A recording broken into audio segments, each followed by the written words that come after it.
SBI ATM బ్యాంకులోకి వెళ్తున్నాం అనుకోండి, అప్పుడు ఎస్బీఐ ఏటీఎం కార్డులు చూసుకుంటాడు, దగ్గర పెట్టుకుంటాడు.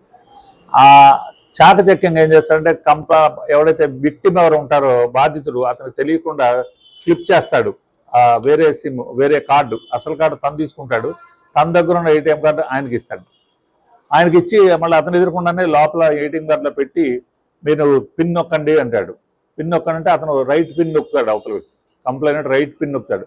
అతను ఏ రైట్ పిన్ నొక్కాడో ఈయన చూస్తాడు. ఫస్ట్ టైం డెనై అవుతుంది, మళ్ళీ రెండోసారి పెడతాడు, రెండోసారి డెనై అవుతుంది, మళ్ళీ మూడోసారి పెడతారు, మూడోసారి పెట్టగానే బ్లాక్ అవుతుంది. బ్లాక్ అవగానే అది బ్లాక్ అయిపోయిందండి, మీరు ఏదో ప్రాబ్లం ఉంది, మీరు మళ్ళీ తర్వాత ట్రై చేసుకోండి అని సలహా ఇస్తే అతను వెళ్ళిపోతాడు.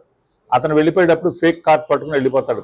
ఎవరైతే బాధితుడు, ఒరిజినల్ కార్డు ఇతని దగ్గర ఉండిపోతుంది. ఇతను ఆల్రెడీ అతను పక్క నుండి పిన్ చూస్తాడు కాబట్టి అతను వెళ్ళిపోయి ఒరిజినల్ పిన్ యూజ్ చేసి, ఒరిజినల్ కార్డుతో ఒరిజినల్ పిన్ యూజ్ చేసి ఏటీఎం కార్డులో డబ్బులు డ్రా చేస్తాడు. ఇది అతని యొక్క ఎంఓ. అలా మనకి మీరు ఇక్కడ చూశారు, అనేక రకమైన బ్యాంకుల ఏటీఎం కార్డులు ఉన్నాయి. అవి మేము పట్టుకున్నప్పుడు వాటి దగ్గర దొరికినవి మొత్తం 24 ఏటీఎం కార్డులు. సో ఇలాంటి చాలా అద్భుతమైన కేసుని చాలా చాకచక్యంగా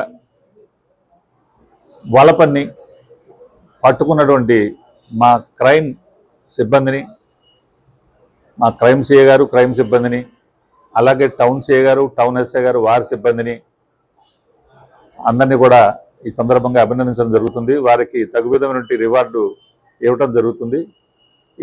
ఈ కేసు గురించి ప్రత్యేకమైన శ్రద్ధ, కృషి, డైరెక్షన్స్ ఇచ్చింది మాకు మా ఎస్పీ గారు, డాక్టర్ బిఆర్ అంబేద్కర్ కోనసీమ జిల్లా ఎస్పీ గారు అయినటువంటి శ్రీ బి కృష్ణారావు గారు నిరంతరం ఈ ఇన్వెస్టిగేషన్లో వెనకాలండి వారు నడిపించారు. వారి యొక్క గైడెన్స్తో ఈ కేసుని చాలా అద్భుతంగా ఛేదించడం జరిగిందని మీ అందరికీ తెలియపరుచుకుంటున్నాను.